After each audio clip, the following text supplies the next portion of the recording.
Hello. So today we're going to do a quick workshop on Twine, which I've been using for a bunch of different projects over the last couple of years. All the links to everything I say, to all the different websites I point you to, or all the different resources are all going to be in the description.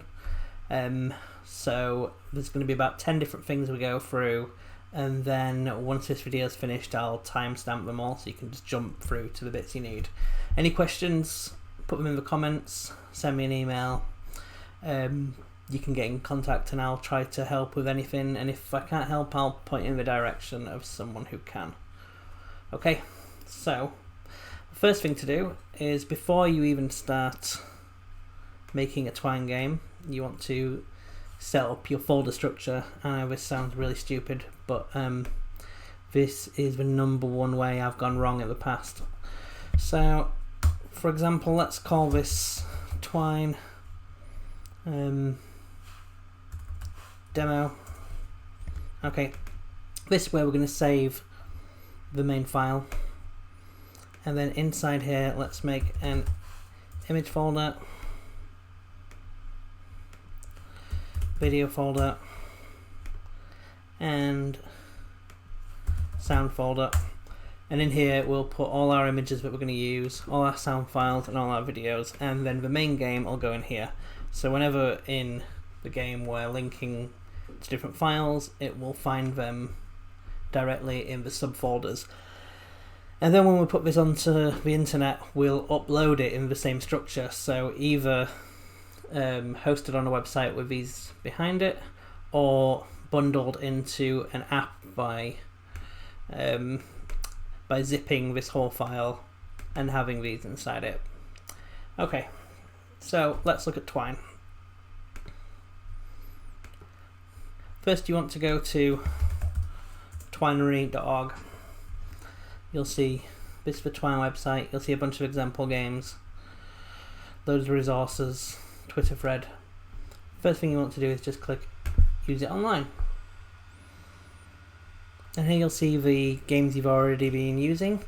There's also, if you go back, there's also a version you can download for Windows or Mac, but for purpose of testing it out, let's just use it online.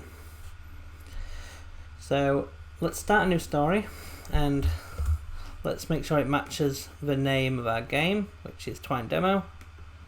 So let's call it Twine Demo without spelling mistakes, and hit add, and you'll see it pop up there. So when it opens, you'll just have one passage, and what a passage is like an individual web page, or you can also think of it as just like an individual page of your story. Before we start anything else, we're going to make sure we've got all the right settings. So if you go to home, you can see your stories. Yours might look like this. I'd recommend changing it to night mode, or you can leave it on the light theme if you're a psychopath.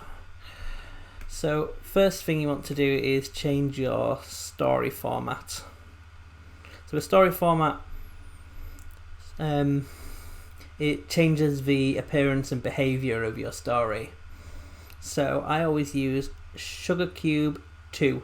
So the latest version will be in here because we're using the online version. So it'll be SugarCube 0.2.31.1, and that might be slightly updated depending on when you're watching this. Now what that does is, now we're in SugarCube, all the code that I show today will work fine. If you want to see different story formats and the different things that you can do, look at the second link that's in the description. The first one will be to twinery.org, and the second one will be about story formats. So here we are. This is our game. It's pretty simple at the moment. It has one page called Untitled Passage, so let's just rename that as A. And then it has nothing in it, so let's just say it says hello. The great thing about Twine is what it will make is a HTML file, which is the same as web pages, which means you can upload it straight to the internet, or you can package it into an app. So if we publish this to a file and find the file Twine Games, Twine Demo, and make sure we save it here so it's in the right subfiles, and we'll call this A. Open it up and you can see this is our game. So we have the menu up the side and we have the word hello, and that's everything we've got. So if we go back, let's talk about how you can make different pages. So like I said, a page is called a passage. So if you add another passage, it'll pop up with another untitled passage, and you can call this one whatever you want. Let's call it B, and let's just put any old text in here like test. So you've got these two separate pages that don't link together. So let's just try hello, let's go to the second page, ... Still not linked together. But if I was to make this second page like that, this is how you make links. So if you put these two square brackets at either side, it will then link to the page. What it didn't do is link to B, where we've got test, because what I did is I made this second passage appear by having that as the title. So whatever's in there will link to the title of the page. So if I wanted it to link to this one, if I'd already made this and had loads of interesting story in here, I wanted it to link to that, then all I would need to do is delete this one, and you can see that now it doesn't link to anything. And then I would just need to change the title of this to exactly what's in there.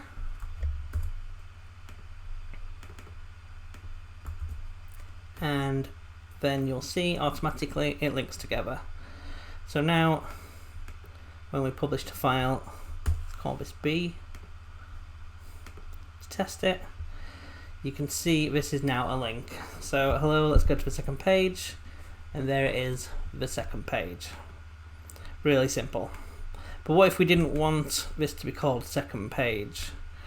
What if we're trying to keep them all like A, B, and C, so we can track the progress of what we're writing? So let's change this back to what I called it, which is B. And as you can see, what that's done there is it's changed it automatically. Let's go to B, so now it links to there. So you've still got A going to B, and we could have B going to C. Super straightforward. But that doesn't make sense. We don't want the story to say, let's go to the B. We want it to say, let's go to the second passage. So all we need to do is put in that symbol next to your Z on an English keyboard, the alternate key for the / key, this symbol. And where you'll put that is just after whatever text you want in here. So let's have it say, let's go to the second passage, and then just put that symbol there. So what's that doing is it's making, so this text is the text you're seeing, and then this, everything behind here is where the link to it is. So let's see if that worked. So it's, if we publish the file, C, open that up, we've got, let's go to the second passage, and it goes to passage B. And then we've got this one here, goes to passage C, which doesn't have any text, because in here we haven't put any text. Passage C. So there you have it. Really simple, really straightforward. It doesn't have to be linear either.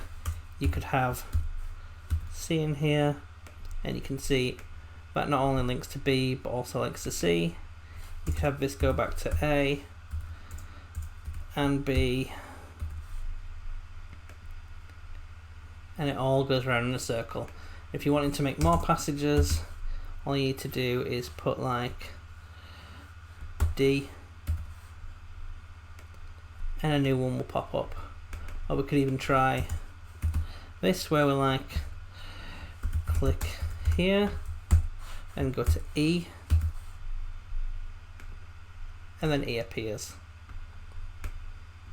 So you see what we did there? We put that symbol again, and then everything before it is the words you want to appear, and everything after it is the link. And then we have it. Really easy way to make a branching path story. So you could go round in circles, you could have parts of a story, and then as you progress forward, it then takes you back to the beginning. Whatever you want. Let's move on. Okay, so now what we're going to do is we're going to change the background and the font. So right now, if you open it up, publish this to a file and call it Twine Demo 1. And if I open this up, it looks like this. I've set up a game with 3 simple passages. Hello, let's go to the second page. This is the second part. This is the end. Let's close that. Okay, and you can see that here. Let's go to the second passage. This is the second part, and then that C takes you to the third passage. This is the end. And as you can see, it is black background, white text, and links. So let's change that. If you want to change the font, you go to the style sheet, and this is where the CSS goes, which essentially changes the look of your story. And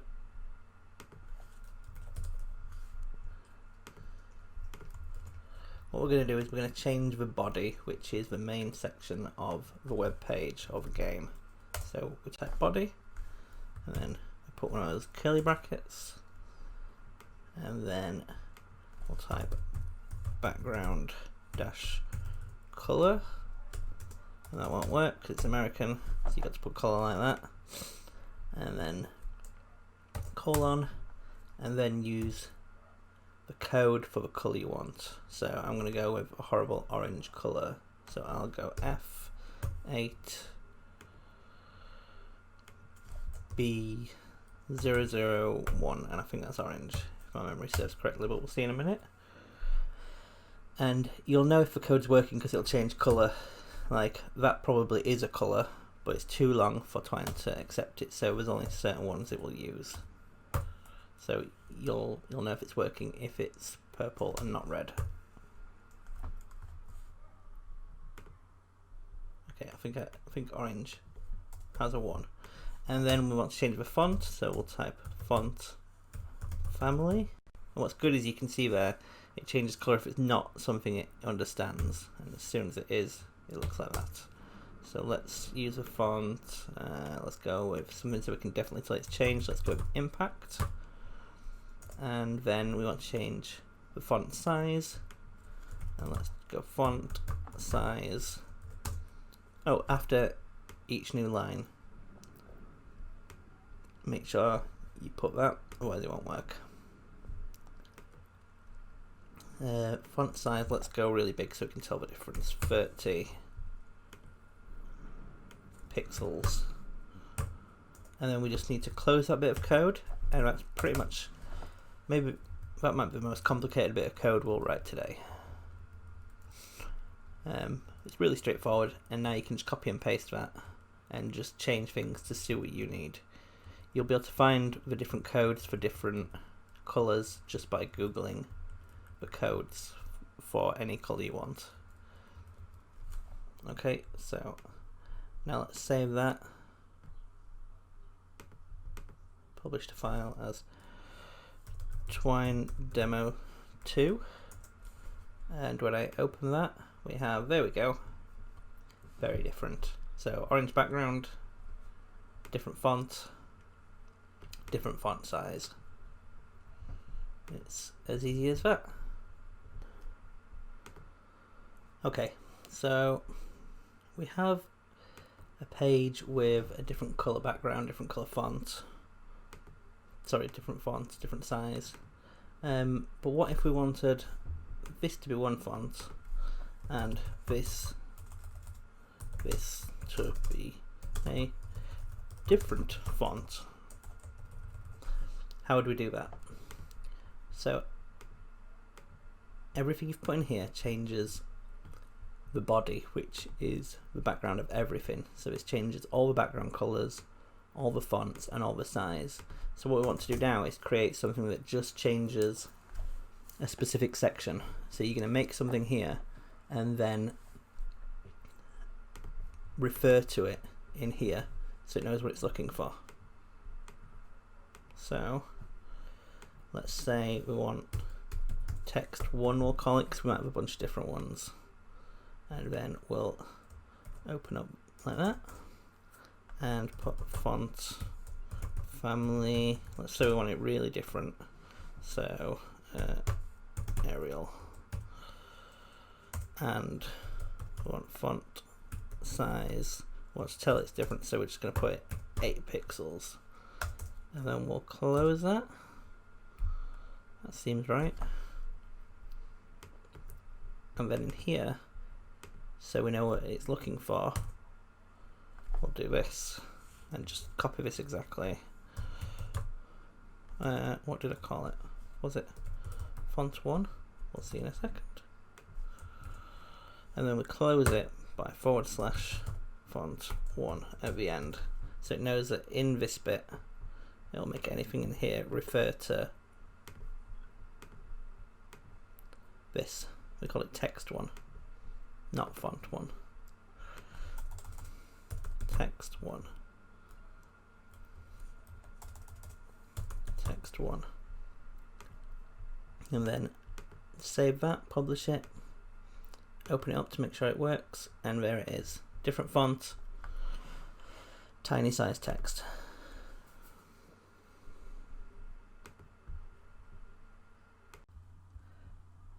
Next, what we're going to do is we're going to add images into our Twine experience. So I want an image in the first passage, and I want a picture of a door, so that's how you get through to the second one instead of clicking this link. So I've already gone ahead and found a picture of a door and put it in my image file. So I've called that image door1. So if you're putting links, remember it's 2 square brackets with the link name inside, and if you're putting images, it's just 1 square bracket. So here we type img for image, and then we'll open up some more square brackets, and inside here we'll put the file location, so image / door1.png. So as you can see there, there's a set of square brackets wrapping around that bit, and a set of square brackets wrapping around the whole picture.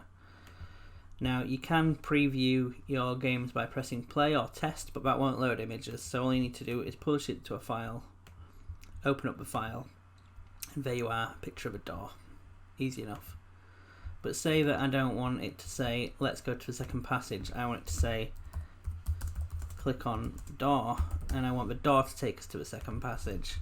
So inside this image link that opens at the beginning and closes at the end, I'll put 2 more square brackets, and I will put where I want the link to go. Unlike normal links, it doesn't have double square brackets, because that would be a different part of code that's a link by itself. So for it to work inside this, it's just 1 set of square brackets. So now if I save this to the file, open it up, we should have an image of a door, and when you click through, it takes you to the next passage. I'm just going to quickly show you what happens if you put the wrong file name. So if I put door2 by accident and I don't have a file that says door2, it will just show still have a link but have a broken image. So you just need to make sure it's the exact same file path. Okay.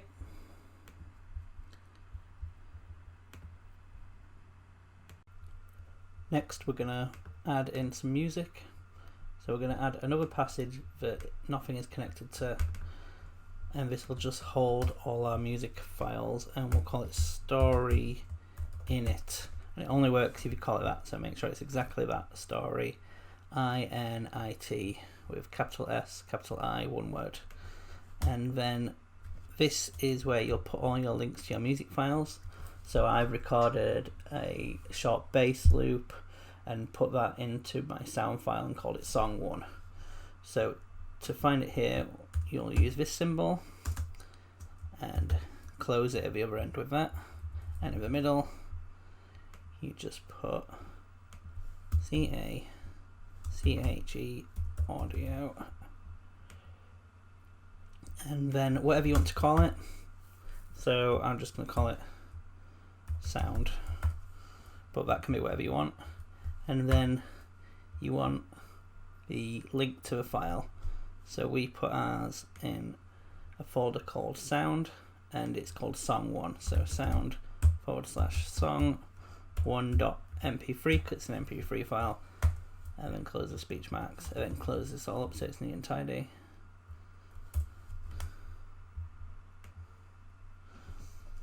Okay, and then now whenever you load the sound file, it will play this sound.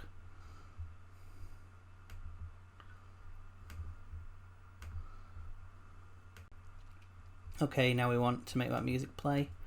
I want it to play in this second passage, but first I'm just going to fix this broken link on the image to the right link, and then go into the second passage, and we'll put in the music with these again, and just put audio, the name that we called it, so we call it sound with a capital S, and play. So now when I save that as a file, it should, when you click on here, the music should start playing.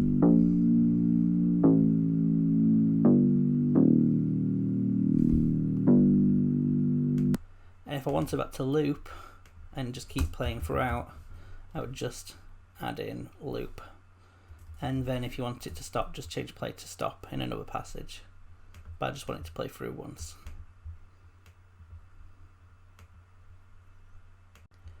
One thing I would strongly recommend is that you don't put the sound file in the first passage. Even if you want music in here, I wouldn't recommend it, because a lot of web browsers will block music from automatically playing when a website opens. So there won't be any sound playing at all. So to get around that, if you wanted the sound to be in this rather than here, an easy workaround is to just start a new passage that's called start or whatever you want, that just has an enter button that goes to your first passage. And then if you want to change which one is your start passage, you just click these three arrows and click start story here. So now the story should start here. So when I open it up again, you'll have this enter, and then the music will start.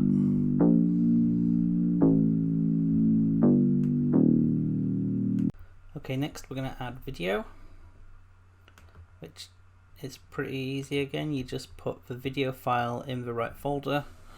I have a video of my logo that I'm wanting to put in. I'm wanting to load in this second passage. So all I need to type is video, and just make sure that you're doing the right amount of symbols for each different type. So it's video src equals, and then we've got videos in our video folder / and I've called this file video1, and it's an mp4, and then just close that. And then for this you need to also close the tag by doing a second tag after that says video. So it's really simple. Once you've got that, you can just copy and paste that. Name of your folder, name of the file, and just put it wherever you want it. So that will look like this. Enter, music starts playing, click the door, and here's the video file. But I want it to autoplay. So here after video, we're just going to put autoplay. The only place you can't autoplay is in the first passage. It'll just have a still video, and that's the same reason you shouldn't really put sound files in the first passage, because your browser will probably block it from autoplaying. And that's just for your safety, so if you go on a website, it doesn't have loads of videos start automatically playing or sounds playing until you actually clicked through a few links. So now if I open it up again, enter, auto playing. Great.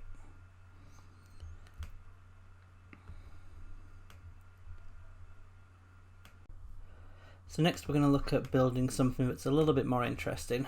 So I'm just going to delete all these and start a new passage, call it A so it links all together. There we go, see. And I want this text to be here at the start, then this to appear, then this later. So how do we get that to work? So I've got 3 lines of text, but I don't want them all visible at the start. So this is pretty simple. You type timed, and then a space, and then how many seconds, so 1 second. In fact, I want this to be there at the start, so let's not put anything around that. Let's put this here. Let's set to 3 seconds. And then just close it. Timed. And then we want this to appear after 5 seconds. And again, close it off at the end. So now when we open this,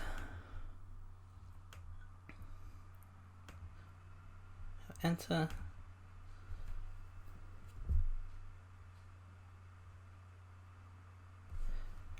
which, as you can imagine, can be used for all kinds of things. So you could make it so clues appear after a minute, or different parts of the text appear to make it look like the narrative's unrolling slowly.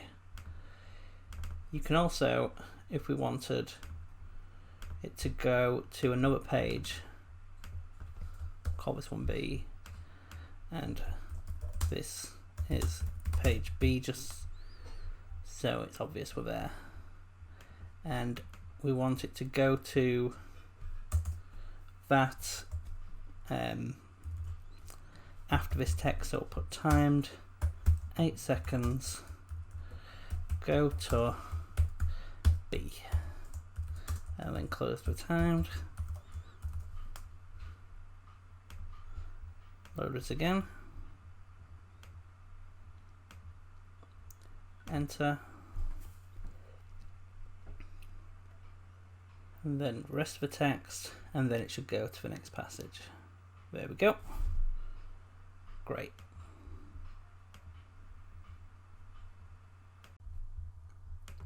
Finally, we're going to start looking at variables and how we can make an interactive game or experience or whatever you want.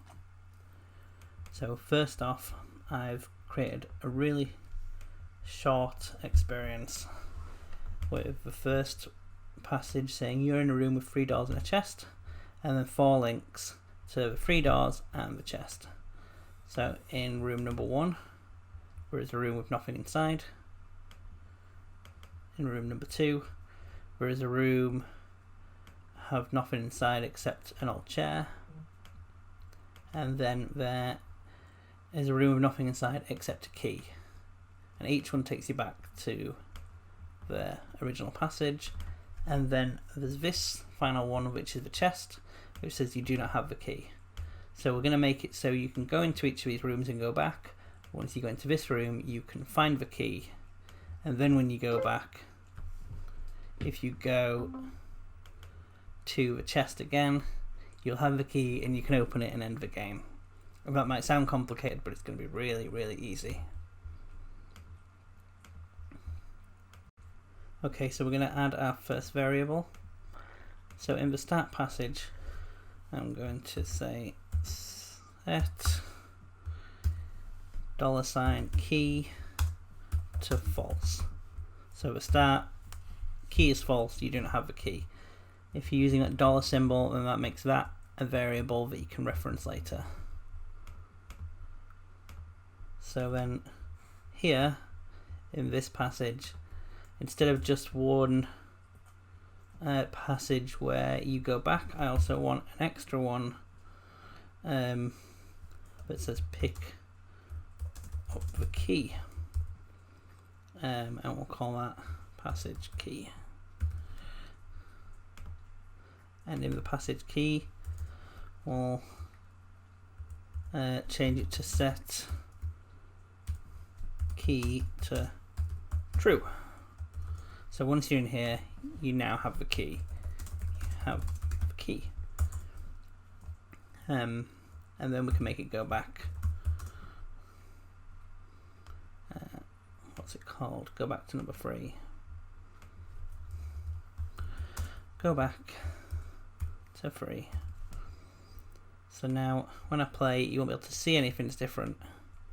But what will be happening here is I don't have a key, I don't have a key, I don't have a key, I don't have a key, I do have a key.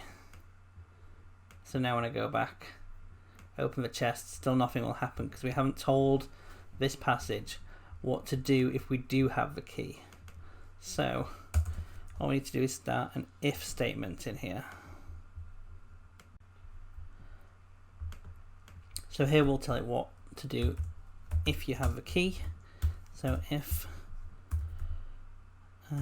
key is true, it will say you win. And if key is false and you haven't gone and got a key, this will be the bad ending, and it'll say you do not have the key. You lose. And then we'll just close that whole, oh sorry, here is else if, because it's 2 if statements within one. So we've got if key is true, you win, else if key is false, you do not have a key, you lose. And then we'll close that like this. So we'll run the game twice. Let's go in here, go back, go in here, go back, go in here, go back and don't pick up the key, open the chest, you lose. And then let's start it again. Let's go in here, go back, go in here, go back, go in here, but you do pick up the key. So now we have the key, go back, and when we open the chest, you win.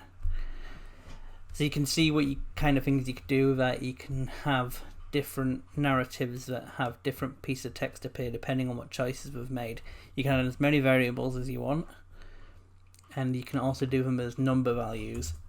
So we could have done as like set key to 1, so you start with 1 key, and then all we'd need to do is if in a passage we want to add another key, we'd set key to